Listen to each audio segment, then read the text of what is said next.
semester we have been studying methods to solve indeterminate structures, and all the methods that I introduced is to get deflection. We didn't touch base on any methods that allow us to get reactions, to draw bending moments. All what we have done is to find what is the deflection at any point of interest at the beam. And we use the double integration method, the conjugate beam method, and also last time I introduced the virtual work method, how we can use the virtual work and the real work method to get the deflections. But we didn't introduce any methods that allow us to get what is actually the reactions, what is the bending moments in indeterminate structures. So just like to let you know, did you guys see the announcement this morning? Yeah. Okay, so there's no class on Wednesday. I will be out of state for a conference. The midterm is on November 27th, and the project presentation is on November 29th. Okay, so this will be the last week, and hopefully the week after the grades will be out. Okay, so for the midterm, there will be 3 questions. One of them, or maybe 4, 3 or 4 depends on. One of them will be on the lectures from the last week, which is the virtual and real work. So you need to understand this method very, very well. Study the notes very, very well. Second will be based on the lecture of today, 1 question. And third and fourth based on, the third question will be based on the lectures from next week. And a 4th one will be maybe like one of these, like maybe virtual and real work, 2 questions, so it depends. So right now we know all the content, just like you will study 3 or 4 weeks, okay, for this midterm. Yeah, so I need you to understand this method very, very well, because there will be a question in the midterm, at least 25% of the points based on the content in this lecture. Okay, so getting back to what we are talking about, so we want a method that we can use to identify the reactions and the bending moment and whatever straining actions in indeterminate structure. Okay, so the method of today is called flexibility method. Flexibility method. And it's a very important method. Sometimes the structural engineers call it, so it can be the flexibility method.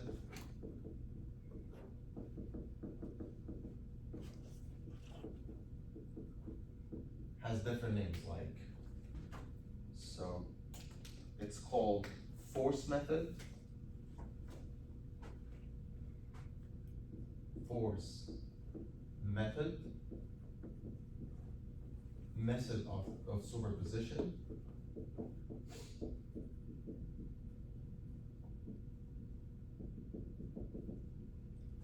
method of consistent redundance,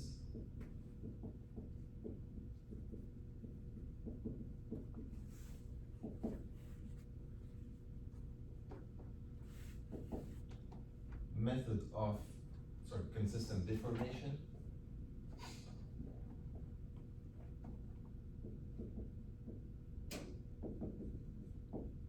method of redundance,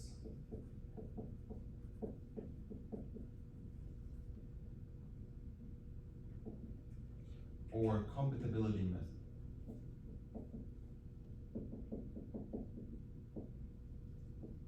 So in the exam, if I asked you, solve using the flexibility method, solve using the method of consistent deformation, solve using the compatibility method, all these names is given for the same approach, which is the flexibility method. And we are gonna know when I explain it why it's given all these names.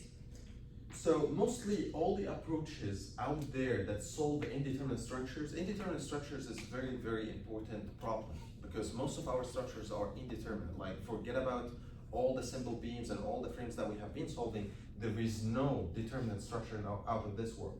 Okay, most of the structures out there are indeterminate.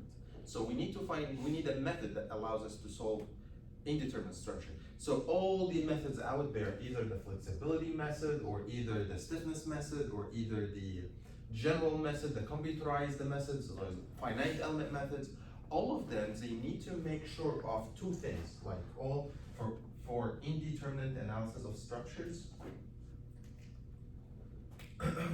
Solving indeterminate structures. All the methods need to make sure of two things. Number one is the stability or the equilibrium.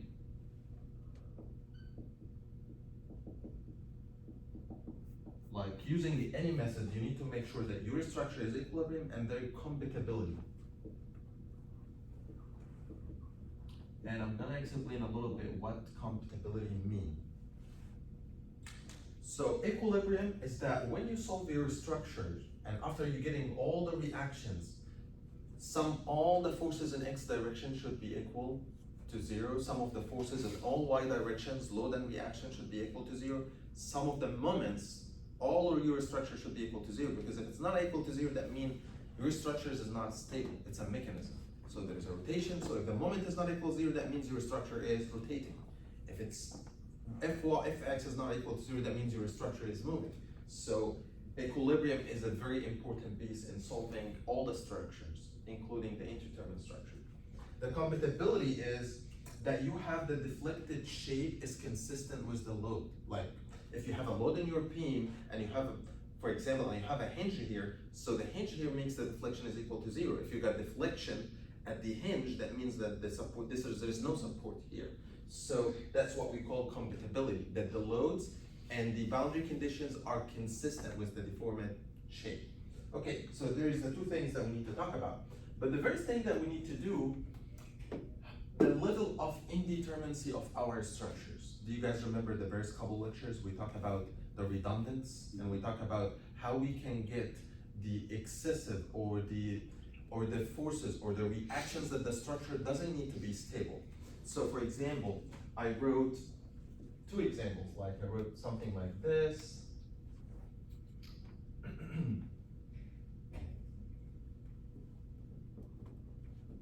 Put intermediate hinge here, I put guided support here, something like that. And there is rotational spring, and if we have truss,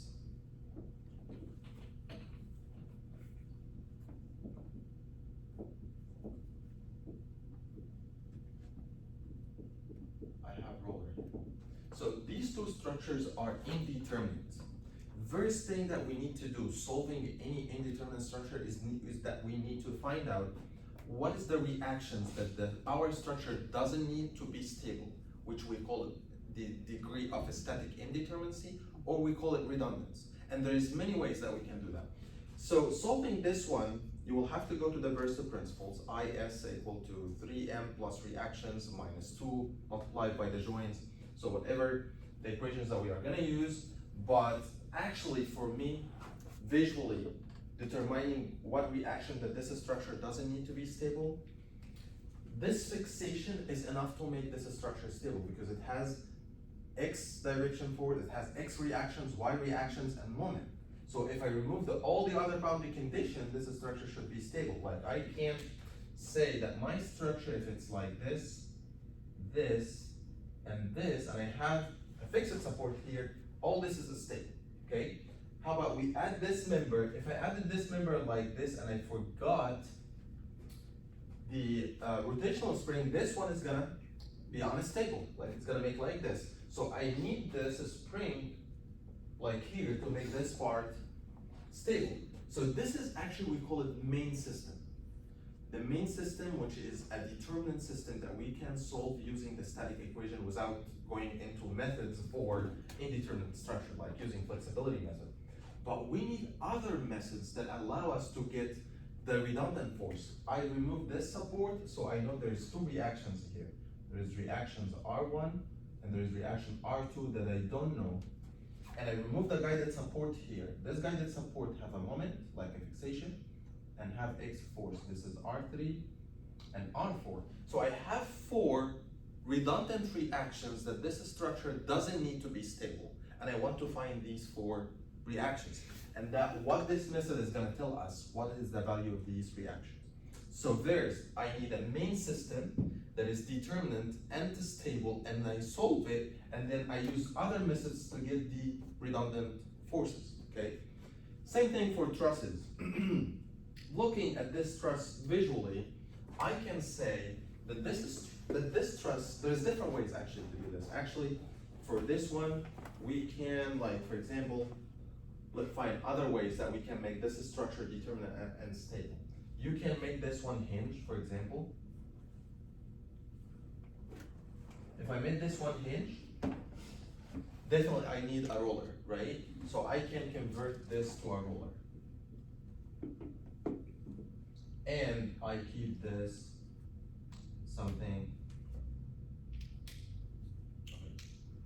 like this.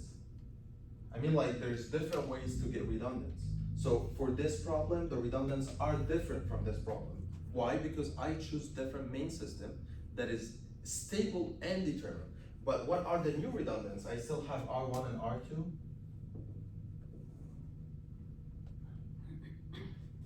But here, I release the moment, so I have moment here, let's call it R3. And this one, I kept the roller, but I release the moment, so I have R4. So I still have another 4 redundants, but they are different. Why? Because I choose different main system. You can actually change this main system to another one, but make sure that you are solving the redundants that are consistent with the main system that you choose. So for example, you don't solve for these redundants and using this main system, because they are completely different things. Same thing with the truss. This truss, I know that this truss doesn't need more than, let's put it this way. This hinge and this hinge, I can put only one hinge here and a roller here. And let's put these 2 members. Okay, so externally, this truss only need a hinge and a roller to be stable and determinate, right? But when you see a truss that has crossing, like this, like doesn't have triangle, like 2 members are crossing each other, so that means one of these members is not needed, okay? Like when you solve this one, you will get IS, and you will find that some of the redundants are internally and some of them are external. And we did this before, and we find that this truss doesn't need this member, so you need to remove one member to make it determinate, okay? So to find the redundant force, what I did here, I removed the X direction, so this is redundant number 1. And I removed this roller, so this is redundant number 2. And I removed the one member, so there's an internal force in this member R3. So these are the new redundants, okay? If you want, if you don't know how did I came up with that the number of redundants in this system is 3, you go to the diversity principles, and you go to the trusses, and you will find that IS is equal to 2 multiplied by the members minus joints. Do you guys remember? Minus the number of joints, or something like this. So you go and find out what is this, and then you will find that they are equal to 3, and you figure out which of them externally and internal. All right? Also the same way, you can actually keep this roller and make and remove this one, and you keep only one hinge here. So there's different way to do it. So once you know the redundant, you need a method that tells you what is the value of these redundants, okay? All right, so let's figure out what the method that we are gonna use to solve this redundance. So let's just right here talk about the fundamentals of the flexibility method.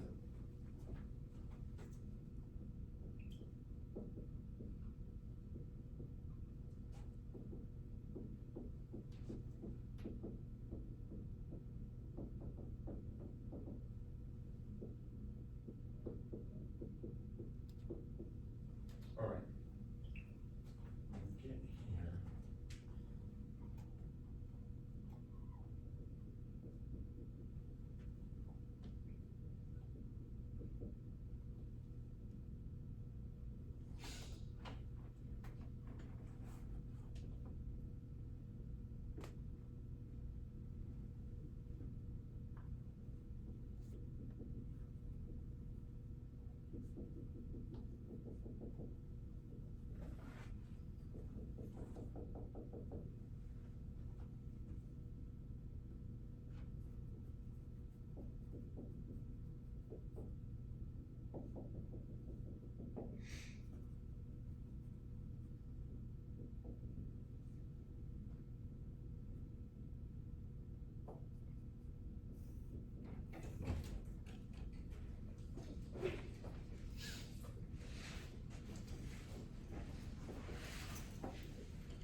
Alright, so let's see what are the fundamentals of the flexibility method. So for the flexibility method, let's see this structure. Do you guys know what are the IS or the number of redundants in this B? Do you guys know how many reactions that this structure doesn't need to be determinate and stable? If one, right? If I remove this roller, this system is gonna be determinate and stable, right? Or you can keep this roller. What else can I do? I can change this, right? I can change this to a hinge, and it will be the redundant will be the moment. So there's different way that I can do it. But for me, the easiest way is to remove this hinge and make it. So this one is. So I have here. Let's call that this is A, this is B, and this is RB, and this is RA, and this is the moment MA. This is the main system. This system actually is equivalent to this system, but let me first write how's the deformant shape of this system look like. Do you guys know, if I want to draw the deformant shape, what is the value of the slope here? 0. So it will be something like this, and then it will go down, and it's gonna go up something like this, all right? This system, I can actually make it something like this. But if I put an external force, like let's assume that there is no hinge here, but if I have a load here, it's called F, and this F has the value of RB, this one is gonna be equivalent to this one, right? Because the same thing. If I put a load here, F is equal to RB, it's gonna give you the same thing that here is gonna be RA as well.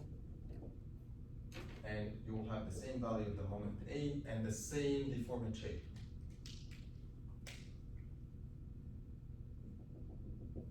Something like this. So both of them are equal to each other. I can divide this system into two systems. What are these two systems like? If I have this load W,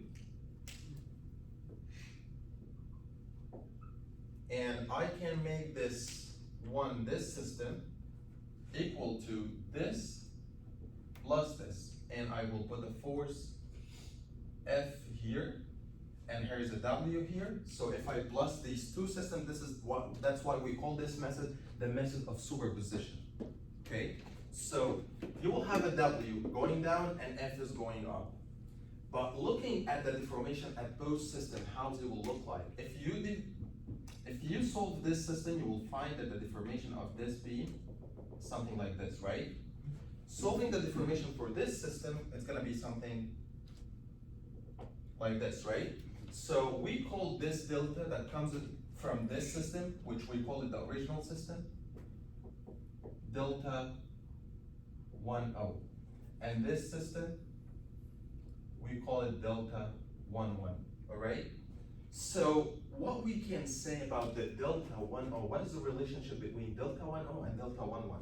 The delta that comes from the main system and the delta that comes from the other load that we put in replacement of the reaction.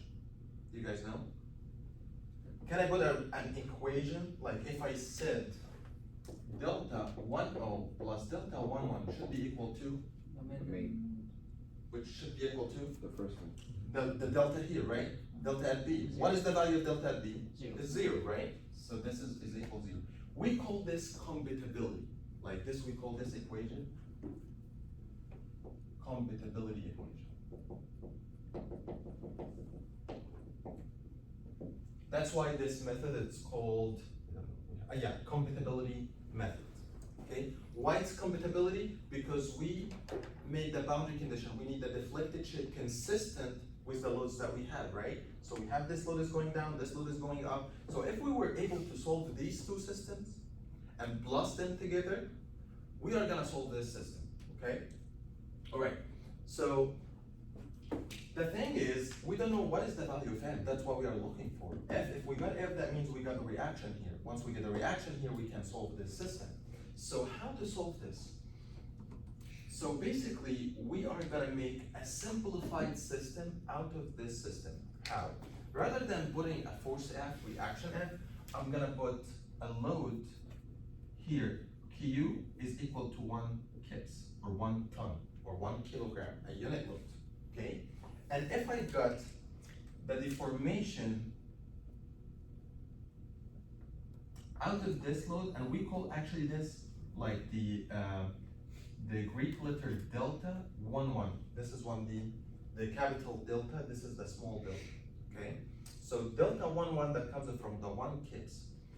And we are gonna solve this system. If we solve this system, we will be able to solve this system. Does any of you can relate this system to this system? If I want to develop a relationship between delta 1, 1 equal to delta 1, 1, what should I put here? If I'm having 1 ton here, it's gonna give me a displacement 1 centimeter. Let's say that F is equal to 10. What is the value of the displacement here? 10 centimeter. If this is 1, is giving me 1, and F is 5, so this is gonna give me 5 centimeter. So the relationship between delta 1, 1 and the capital delta 1, 1 is, this is equal to F multiplied by delta, the reverse, because this is the small one, and this is the big one. So the big delta,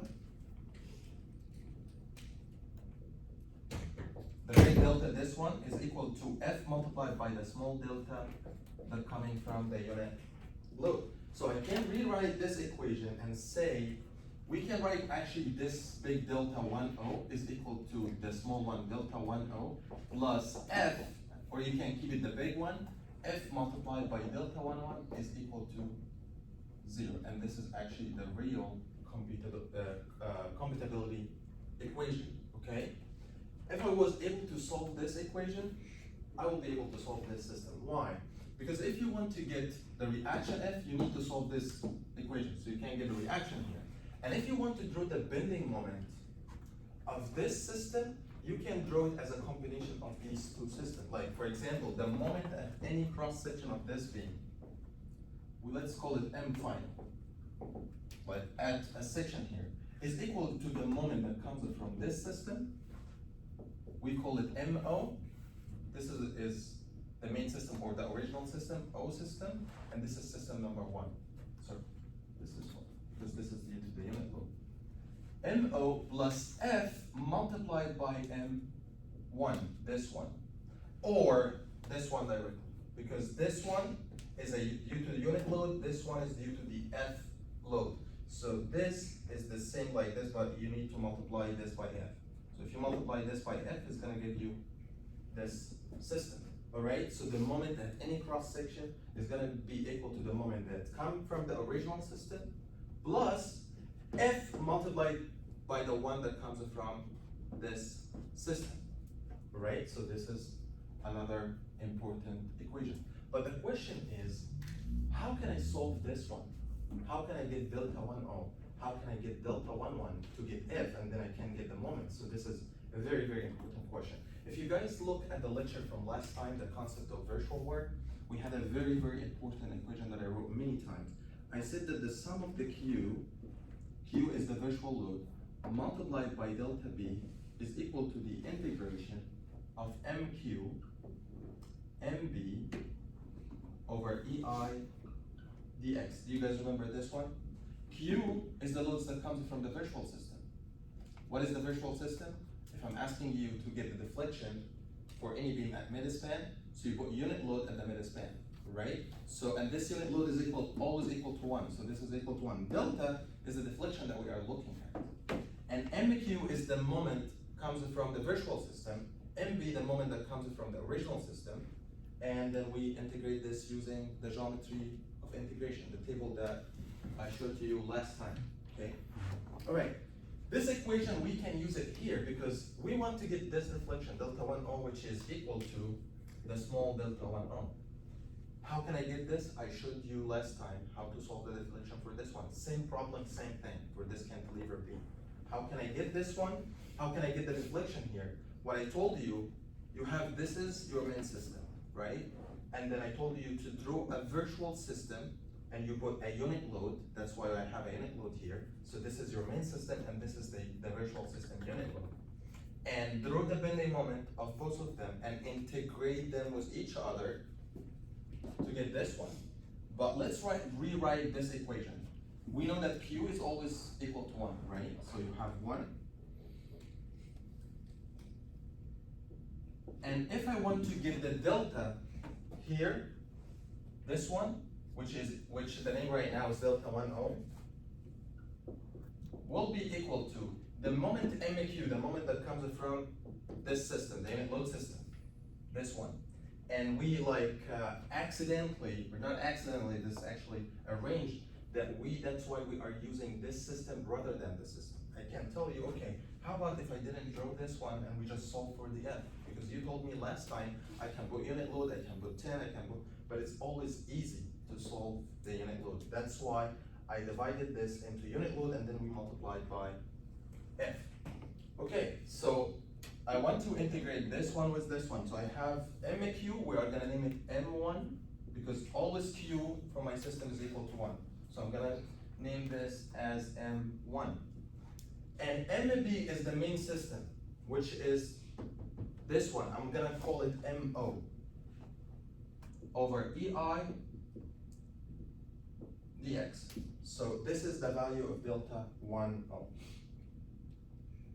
Okay, all right. So if you want to draw the bending moment of these two systems, it's gonna be something like this. So you have, for example, this one has a load something like this, and the bending moment is gonna be parabolic. And if you want to draw the negative down, so you can draw a dashed line here, and you draw a parabolic something like this, and the value here is gonna be WL square over 2, and it's negative. And this is the original system, and we will call it MO.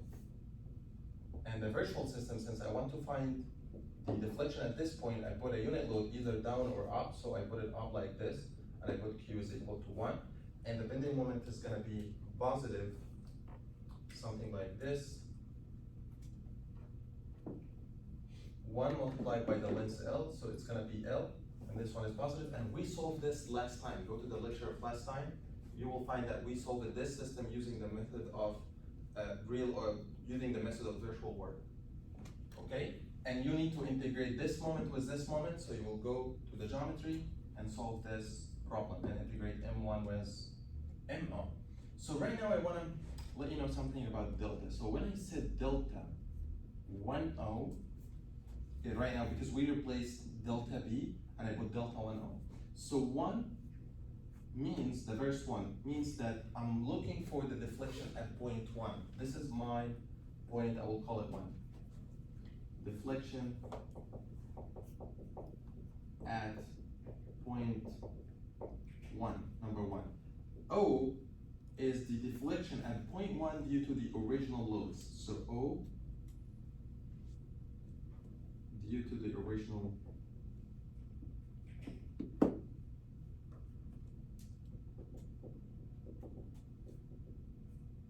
loads.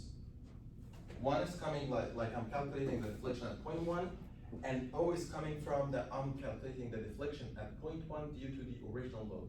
But when I say delta 1,1, let's remember what is delta 1,1. Delta 1,1, 1 means the deflection at point 1, like the same thing, deflection at point 1. The other one is that not original loads, because delta 1, I'm looking for the delta that comes from a unit load at point 1, okay? So due to unit load, due to the unit load. So this is delta 1, 1, okay? So that's what's the difference between them. So if I'm able to find this relationship, like delta 1O and delta 1, I will be able to get F. And once I get F, and I have the bending moment MO, this one, and I have the bending moment M1, so what you will have to do if you want to find the M final, when you combine these two together, so you will be able to find what is the actual value of MF at any one of these. Like this one is for the original moment and this one for the unit load. So you plus them together, but you multiply this one by F, then you will be able to get how's the final bending moment gonna look like. Like it's gonna be something, for example, like this is hinge,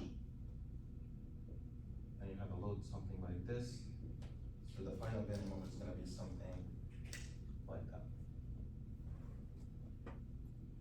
When you plus them together. So the thing is, this is how's the bending moment. It doesn't get to the positive value, but since you have a unit load multiplied by F is going up, that's why the parabolic curve is gonna be shifted up, all right? So this is one thing, but let me tell you something. What if my problem is something, for example, this is my problem and I have a hinge here, right? I have W, okay? And I was able to solve it. How? By solving the compatibility equation saying that delta 1O plus F equal delta 1,1. So F multiplied by delta 1,1 equal to 0. Do you guys remember why did I put 0 here? Because the deflection at point B was equal to 0. But look at this problem if I change it and I remove the hinge and I made a spring here. And I want to write the same relationship, delta 1O plus F multiplied by delta 1. Should I say that delta 1O at this point plus F multiplied by delta 1,1 is equal to 0? No, why? Because when this is gonna deflect, it's gonna have something like this, right? It's gonna have a little bit of a deflection because this is not a rigid support. This is a flexible support that is compressible and have some delta, right? So this is gonna be equal to delta. And what is the value of delta? Is the compression in the spring. And how can I get it? I have a very, very good rule. If you have a reaction F here, that's what you are looking for. This reaction is gonna be equal to K of the spring multiplied by delta. As soon as K is gonna go up, this delta is gonna go down. Until if K is equal to infinity, that means this is transformed from being a flexible support to a rigid support, if K is equal to infinity. So I can say that the delta at this support is equal to F over K. If K is equal to infinity, what is the value of delta? If I put infinity down here, 0. It's gonna be equal to 0. And it's gonna tend to be the same problem like this one. However, let's say that K is not equal to infinity, so I need to replace delta with its equivalent, which is F over K. However, this is always negative. Why? Because always the delta in the spring is in the opposite direction of the force F. So if F is going up, so the delta will be, delta is going down because this spring is gonna have, it's not gonna have compression until there is delta is compressing this way, and it's not gonna have tension unless it's delta going the other way. So it's always in opposite direction. If it's delta is tension, so the force is going to the other side. If delta is compressing, so the force is going to this side. So this is always negative, okay? So pay attention, okay? Pay attention to this one, right? So you have negative F over K if you have a spring here. Same problem if, like let's assume that if I have a beam like this, and then you have a roller here, right? But this is a determinant structure. But you have a rotational spring here. This rotational spring. Is that determinant or indeterminate? It's indeterminate because I don't know what is the moment in the spring. Actually, this one is gonna be equivalent. Let's make this a spring on the other side. Let me say that this spring is here and have K like this way. This is indeterminate, And it's something like this.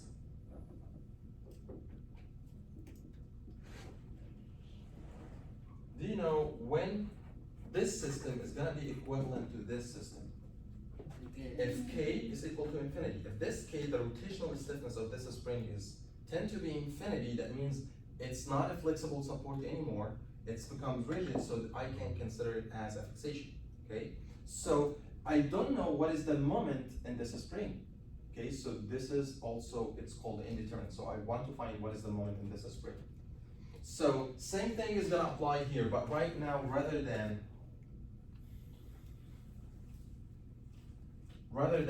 saying delta 1O, it's gonna be theta 1O. Like, if I want to know the moment in this spring, all what I need to do, I need to choose a main system, and this is my main system, and this is hinge, all right? And then you solve this main system, and then you have your virtual system, delta 1O, and if you want to find the rotation in this spring, you put a unit load moment here is equal to 1. Because if you want to find a moment, you need to put a unit moment load.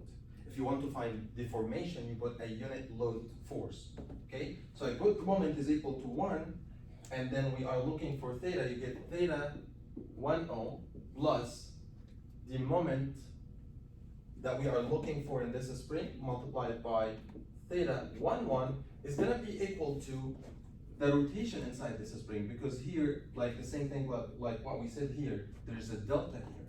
If this is fixation, I would put 0 here, but this is not a fixation. There's a rotation here. And the rotation spring is the same way, like if you want to find theta, so we can say that the moment is equal to K multiplied by theta. So theta is equal to M over K. So here's the same thing, it's gonna be negative M over K. So that's when you find a rotational spring, this is my equation. If you find a linear spring, this is my equation. What if I don't find either a rotational spring or a linear spring? So the value of the delta and the support is gonna be equal to 0, like the equations over there. So let's solve problems so that we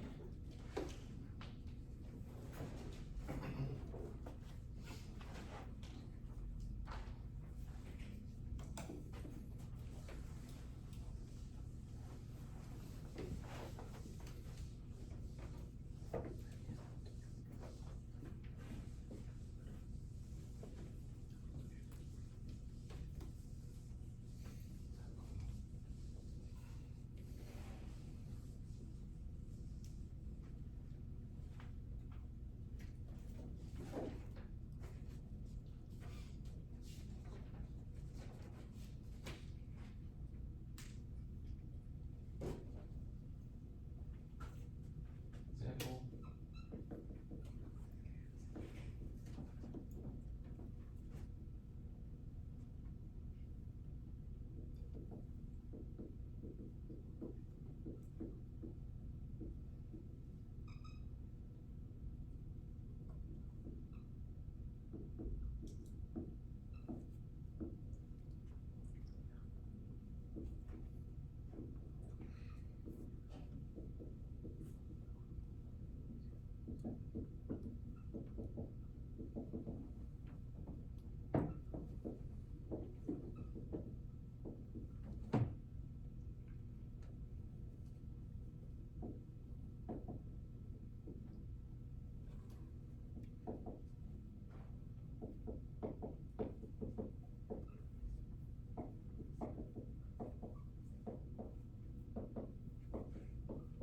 Usually the value of the stiffness of in a linear spring, it's always equal to ton per meter.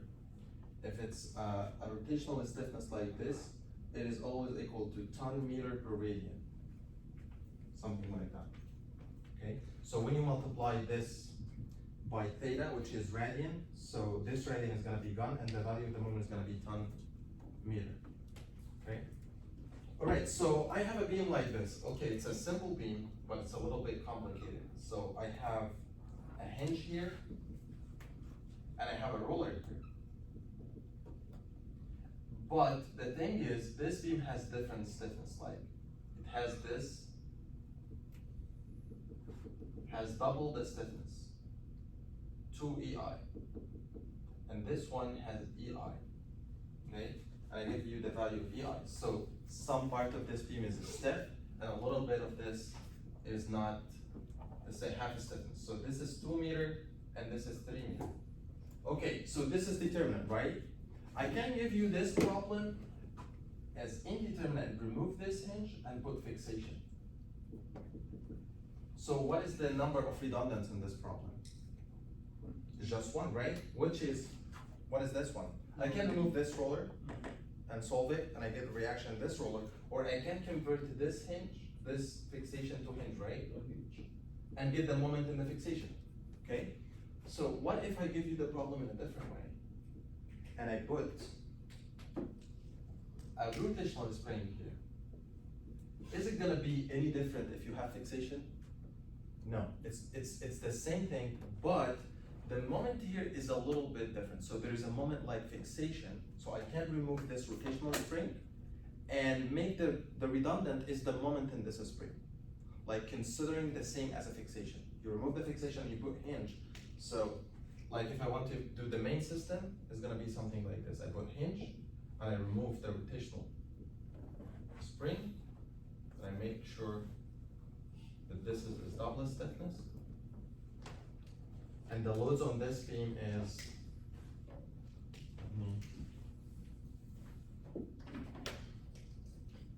so I have 2 tons per meter on this beam, something like this. 2 tons per meter. I have here 2 tons per meter, the load on this beam. So this is the main system, all right? Or we call it the original system. Before I solve this problem, I'm gonna write to you step by step what you should do in the exam so that you can get the full point on these problems. So let's write them first. Solving this problem, step number 1. To solve an exam. Number 1 is to determine the degrees of freedom. Degrees of freedom, so that you can know what is the redundance, or sorry, to find the degrees of indeterminacy, not the freedom. Degree of indeterminacy.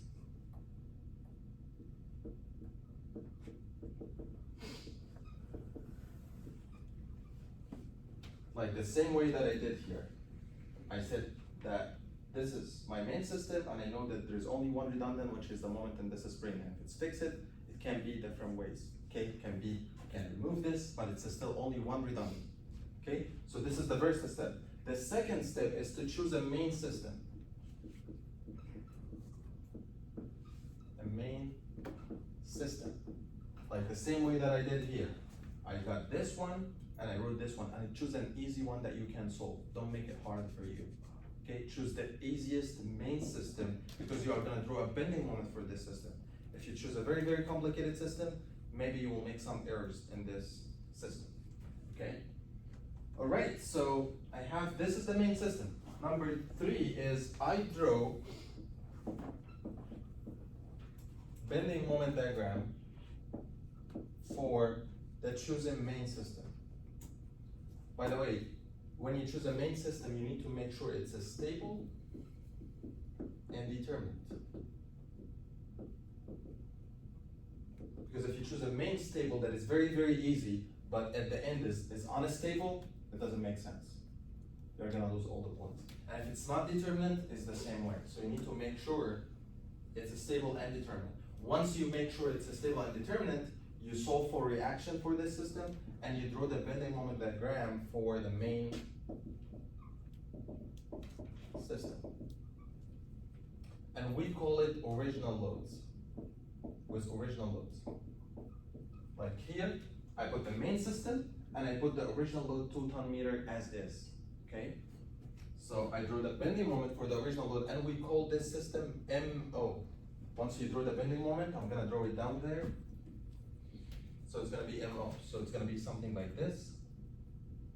And I have a hinge, and I have a roller. So if I wanted to get reactions, you get sum of Fx, sum of Fy, sum of the moment. I get sum of the moment here. I find the reaction here is 0.8 ton.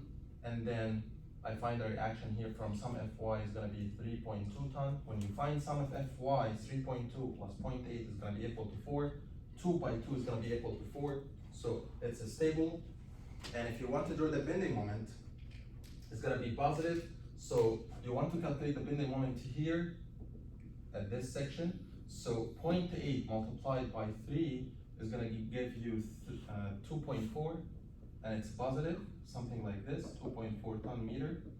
And the moment here is 0, so I can draw a line here, but the thing is I have distributed load, so it's gonna be parabolic curve. So it's gonna be something like this, and the value of this parabola, W L squared over 8, which is 2, and the L is 2 squared over 8 is gonna be 1 ton meter, the value here.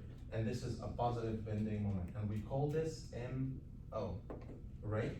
Okay, so I'm done with the number 3. So number 4 is that I put a unit load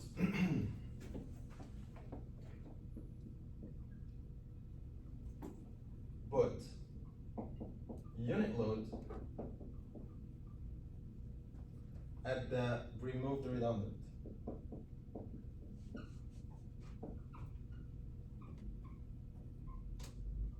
Like the same way that we did with the virtual work, and once we draw the bending moment, we will call it M1 due to the virtual system. Okay, so what redundant that I removed? The spring, right? So there's a moment in this spring, and I neglected this when I drew this bending moment. So I draw the same system, something like this. I have a hinge here, I have a roller here. Don't forget that this point has different inertia. And I put a unit load at the removed redundant. I know that there's a moment here that I don't know. So let's say that we have a moment, something like this. And it's a unit load. So M is equal to 1 here. So if you draw the bending moment for this, you'll find that there's a reaction here is equal to 1 over L, and there's a reaction here is equal to 1 over L to resist this moment. And the bending moment is gonna be something like this, and it's negative. All right? Okay, so once you take this bending moment, and this one is gonna be equal to 1, the value here. Just to do the simple bending moment drawing. Like get the moment here is gonna be equal to 0. And here you have a concentrated load negative, because the positive bending moment for any section is something like this. So I have this in the opposite direction negative. I draw linearly from 0 to 1, you draw the bending moment diagram. So I draw the bending moment diagram due to unit load at the removed redundant, this one. So let's get to the next step. Calculate deformation, number 5.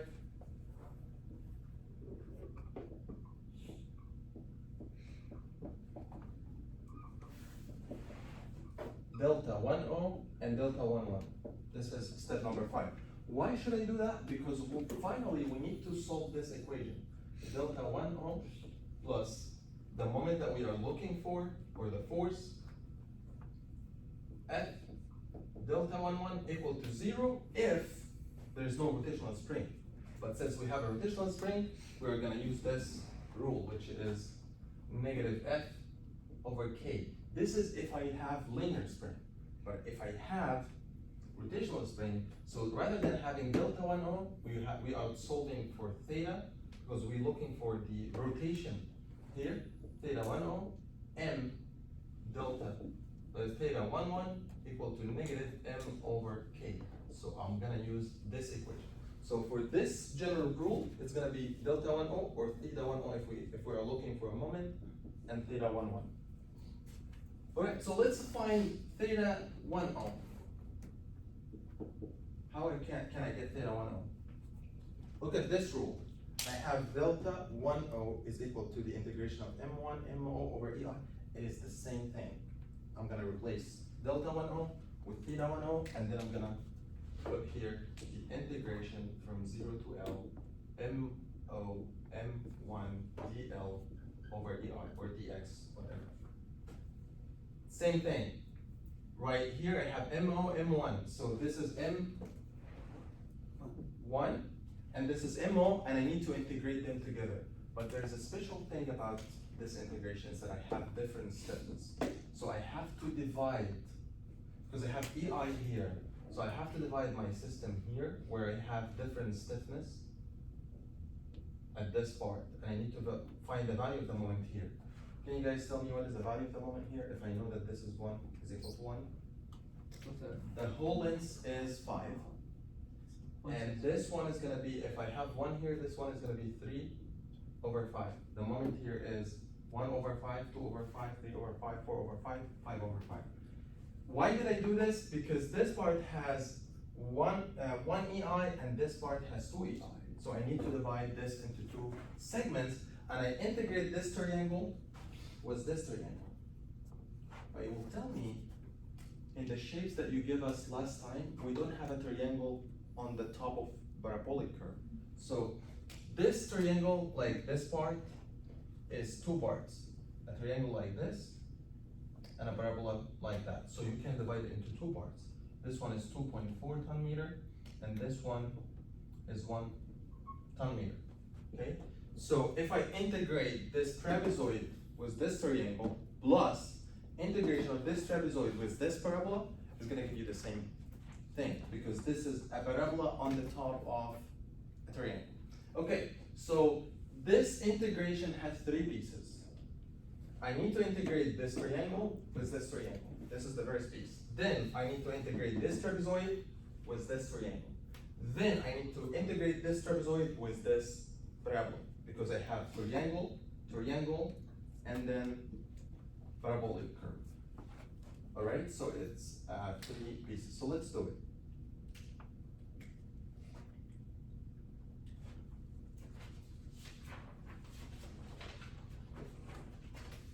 All right. Also, other thing that you need to take care of, the value of the bending moment here is negative. This one is positive. So when you integrate a negative triangle with a positive triangle, which means I have a negative bending moment, negative 3 over 5 or negative 1 with positive, so there's a negative sign out there. So I'm sure that all the value of theta 10 is gonna be negative. So you can take the negative as a common factor. So I can take actually negative 1 over EI, which is in our problem is 10 to the power 4 as a common factor. And then I need to find the integration 0L MO M1 DL. So this is gonna be negative 1 over 10 to the power 4. Then let me do this triangle first. I know that this has 2 EI, not 1 EI, and I get only 1 outside, so I put 1/2 here before I start anything. Okay, so the second thing is I wanna do is I wanna integrate this triangle with this triangle. Let me go back to the shapes. And I will find out that if I'm integrating a triangle with a triangle, so it will be 1 over 3 M1 M3 multiplied by L. So I'm gonna integrate, so here I have 1 over 3 multiplied by the moment 2.4, and here I have 3 over 5. So 2.4, 3 over 5 multiplied by the length L. So my length L here of the triangle is 3. So I'm done with the integration of the first part. Let's get to the second part. Plus, I know that I have negative and positive triangle, but I already got the negative outside, so that's done. This one is 1 EI, which is this one, so I don't have to put half. So I will integrate this trapezoid right away with this triangle. So let's find out. So I have a trapezoid Q, this one, and I have this triangle, so I will go here, I will find that the value is 1 over 6 multiplied by M1 plus 2M2 multiplied by M3L. So it says that 1 over 6 multiplied by M1, this one, sorry, because here you need to make sure, because you have a triangle, so you have a trapezoid and you have a triangle, but you need to make sure 2.4 is opposite to which one of these values. So the 2.4 is opposite to 3 over 5. So our M1 looking here is M2, so it's multiplied by 2, so you'll find that M1, which is this one, 1 plus 2 multiplied by 3 over 5 and all this is multiplied by M3, which is the value here, 2.4. Multiplied by L, which is 2. How did I get this? Okay, it tells you that the 2 is multiplied by the value of the trapezoid that's opposite to a value in this triangle. Because it says that you have two values of moment, 1 and 3.5. One of them, multiplied by 2. And I don't know which one I multiply by 2. Is it like 3/5 or the 1? So it says that the value opposite to this value is the one multiplied by 2. So 1 plus 2 multiplied by 3/5 multiplied by 2.4, the value in this triangle, and all this is multiplied by 2. Just to look at these triangles and understands the value on each one of these triangles, so that you can please make sure that you are familiar with this. If you are not good in using this one, if you have any problem, just stop my office next week or today, whatever, and I can tell you how to do it. It's basically, you will find triangles with trapezoid, and you check the values and you substitute rather than going in a very long integration, okay? All right, so same thing, if I want to integrate this triangle with this parabolic curve, it's gonna be 1/3. And then it says that u plus these two values, 1 plus 3/5, and multiply them by the value of the parabolic curve, which is 1, by the length, which is 2, and then we are done with this integration. So it's gonna be the value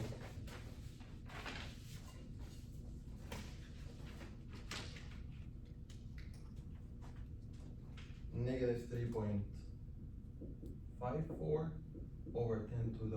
Same thing, we are gonna do it to get theta 11. Theta 11 is the same thing, but we integrate m1 dl/ei. All right, do you guys remember from last time, we had this rule? If we want to get the deflection of any system, we apply this rule. We put a unit load at the location of interest that we want to get deflection, and then we solve this equation.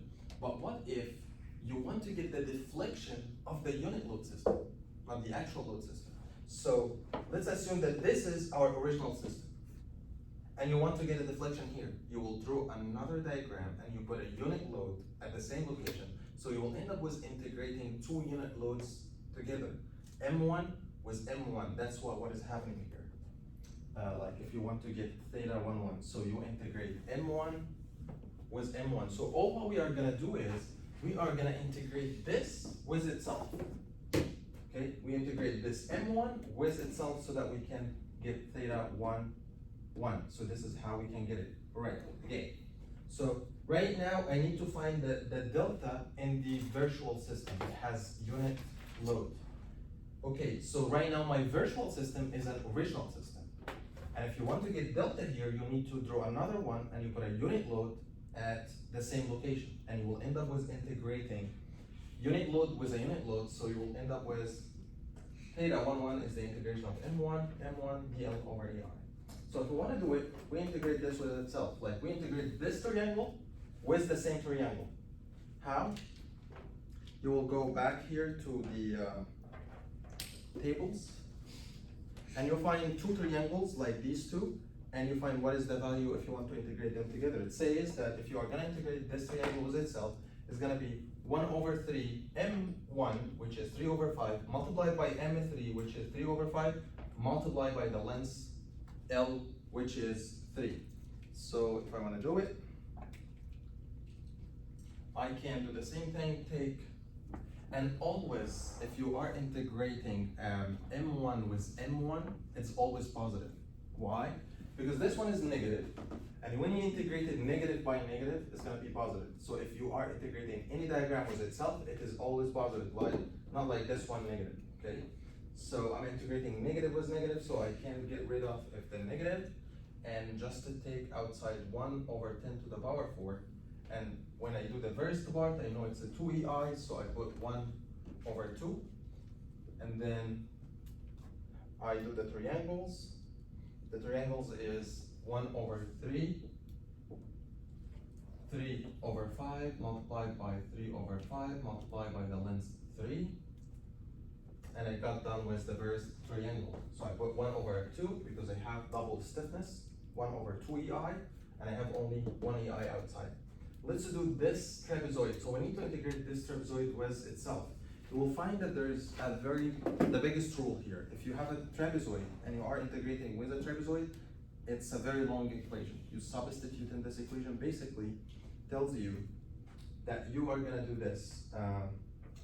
First you will take M1, and then first you will take this one. So it will be 1/6, the value of this, multiplied by 2, the value of this plus this, by L, plus 1/6 multiplied by the value of this. Then you will open a parentheses, and then you multiply this by 2 plus this one. So just like look at this equation, they tell you like get familiar with this one, and substitute in this equation, and you will find that you will have a very long term here. And I put actually term, I'm not gonna write it because it's super long, but I have it here in my notes.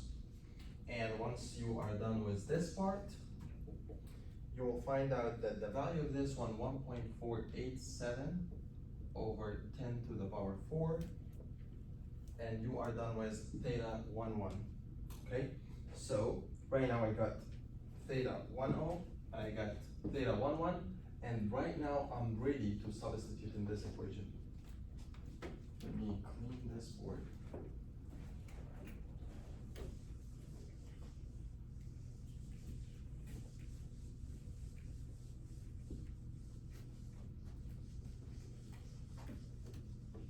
Just for you who is writing, you can get the term here from the notes.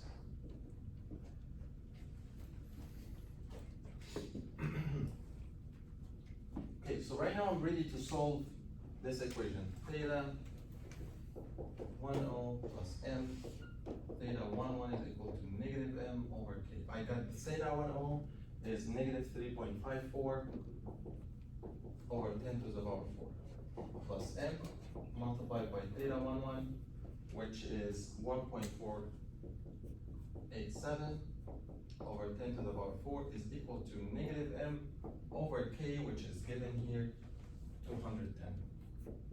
So it's one equation, one unknown, which is m. So once you solve this, you will find that m is negative 0.07 ton meter.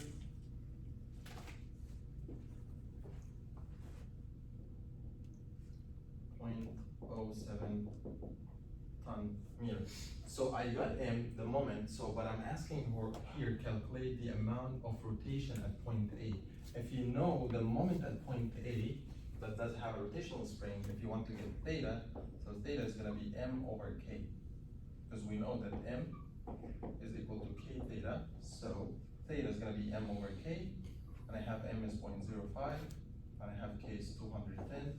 So when you solve this, you will find that this value is 3.34 multiplied by 10 to the power negative 4, and the theta is always in radian.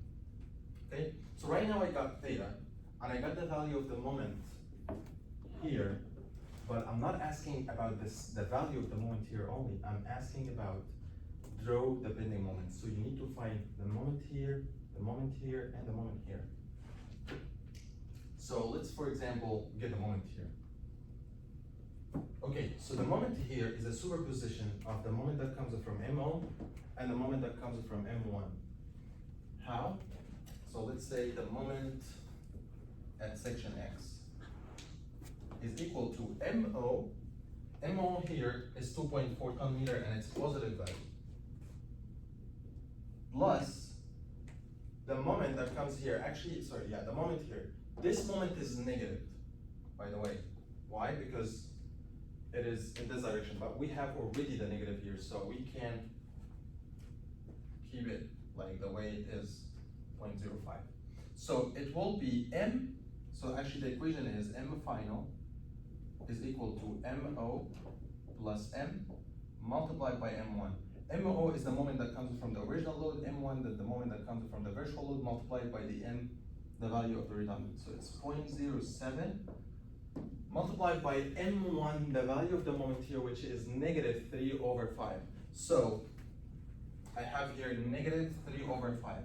So it's either that you put negative here and you make this positive, or I keep this positive and put the negative here. So both of them are the same. And then you will get the value of the moment. And then you draw the bending moment diagram. It's gonna be something like this.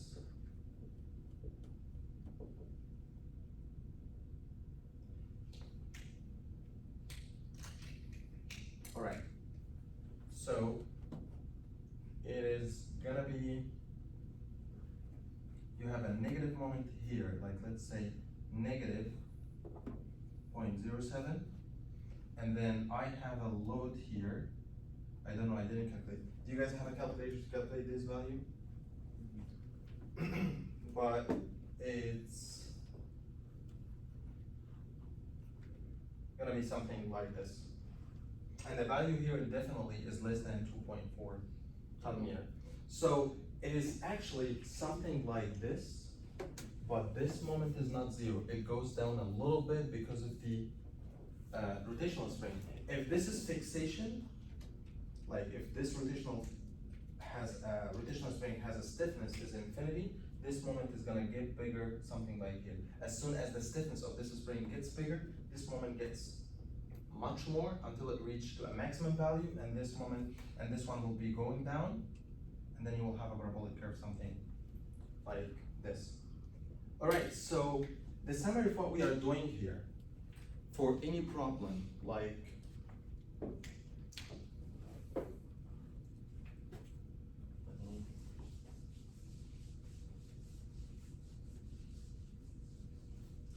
I need you to focus on this part, so because this has this summary.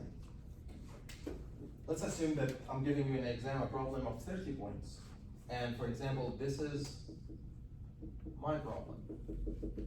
And for example, I have a linear spring here. Follow step by step.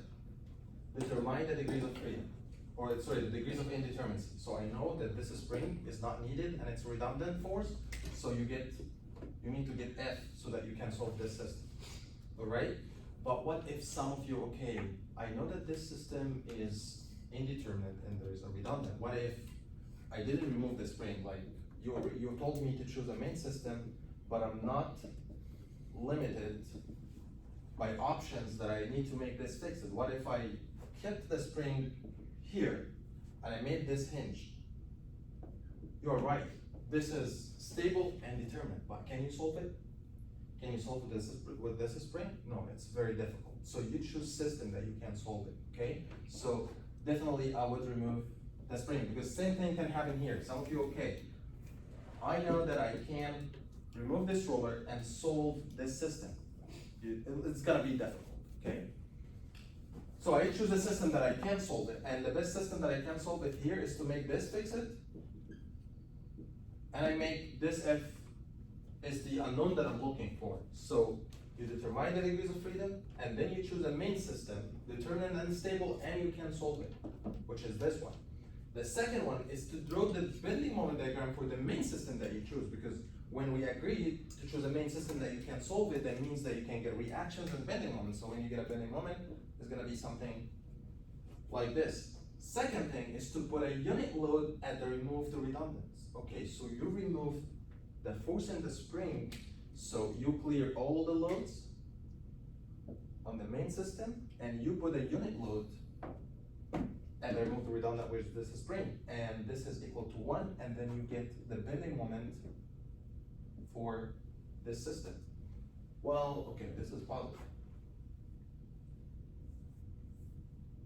It's gonna be something like this. So this is negative, and this is positive, and this is equal to L ton meter. This is equal to WL squared over 2. So you put a unit load on the remove, at the remove the redundant, which is this one, and you get M1. And here you get MO. So right now we have a parabola, we have a rectangle, and then you calculate, right now since I have force, I'm not dealing with theta. Since I put the unit load force, so I'm dealing with deltas. Delta 1O and delta 1,1. You calculate this to solve this equation. Delta 1O plus the force delta 1 is equal to 0 if this is hinged. But since this is a spring, so you'll have negative F over K, which is the delta in this spring. So my mission right now is to find delta 1O and delta 11. You will integrate MO, integration MO, M1 dL over EI from 0 to L. Delta 11, you integrate M1 dL over EI. Why? Because the delta, I'm sure I still have this. Yeah, I still have it here. MQ and MB, this is the virtual system and this is the real system. My real system is MO, my virtual system is M1. But since my real system is the virtual system, so both of them are M11.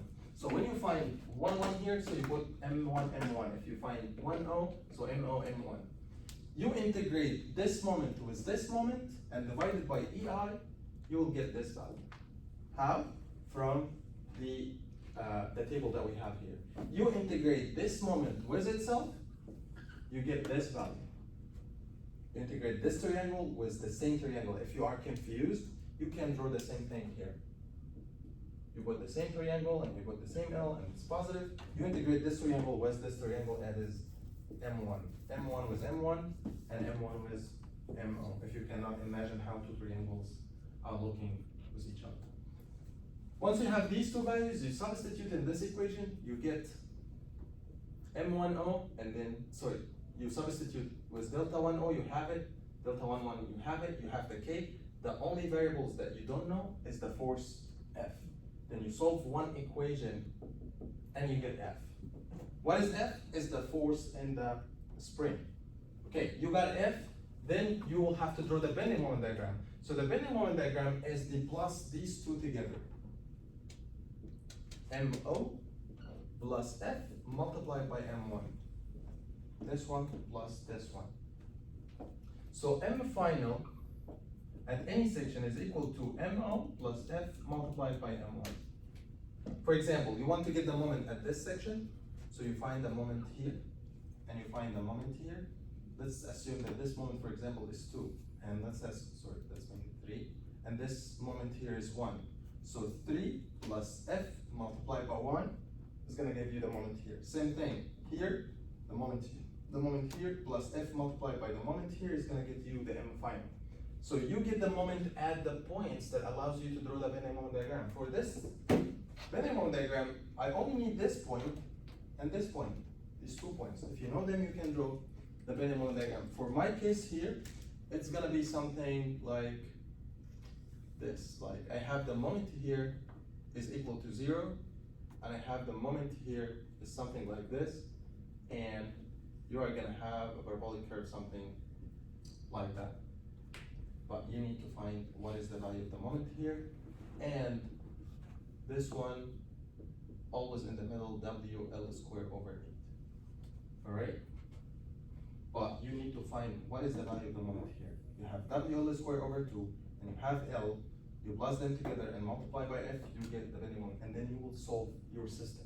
Try to be systematic in your problems. I mean, like when you're solving problems. Follow this step by step, you will get as much point as you can. If you miss one, like for example, you didn't draw the main system, you're gonna lose point.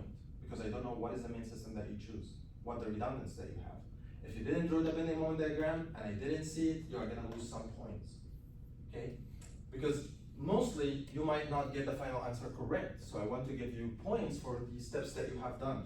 So draw the bending moment diagram for the main system, this one. Put unit load and draw this one. And then calculate the deformation, delta 1O and delta. Do these two integration. Each one of these integration you will get point for them. Solving this equation, you write it and solve it, you will get points. And get the moment at each one of these points, like here, and draw the bending moment diagram, you will get points, okay? So this is a very general concept of the flexibility method. I put something here to read because there's no lecture next week, so I put more problems, but you're not gonna be asked for this problem in the exam. But if you need to know more about this method, if you have 2 reactions are unknown or 3 reactions are unknown, you will find it here. Maybe use your time with the lecture for next Wednesday to look at them. But mostly in the exam is gonna be something like these themes, right? Like this one was a spring, or this one was a rotational spring, so it's only one redundant, okay? So if you studied this lecture very well with all the materials that I got here, you will be able to solve the question of this problem in the exam. And if you want to be proficient in this method, you will be able to, you will solve the problems here and see how it's working. So you'll be able to know how this method is working. And if you stuck with anything, maybe you schedule a Zoom meeting or you stop by my office next week and we can find out how we can solve it. There's no lecture next Wednesday, as I said in the lecture at first. And we have our exam, midterm exam, on Monday, November 27th, and the project presentation on November 29th. Okay, so the last week in this month is gonna have an exam and gonna have a project presentation. I said that the midterm exam is gonna be 3 or 4 questions. One of them will be on the last week, the method of virtual and real work. One of them is based on this lecture, one of the problems that I have here. And the last question is gonna be based on next week. So if you studied these 3 weeks very, very well, you will be able to solve all the problems in the exam. Okay, all right, so see you guys next week.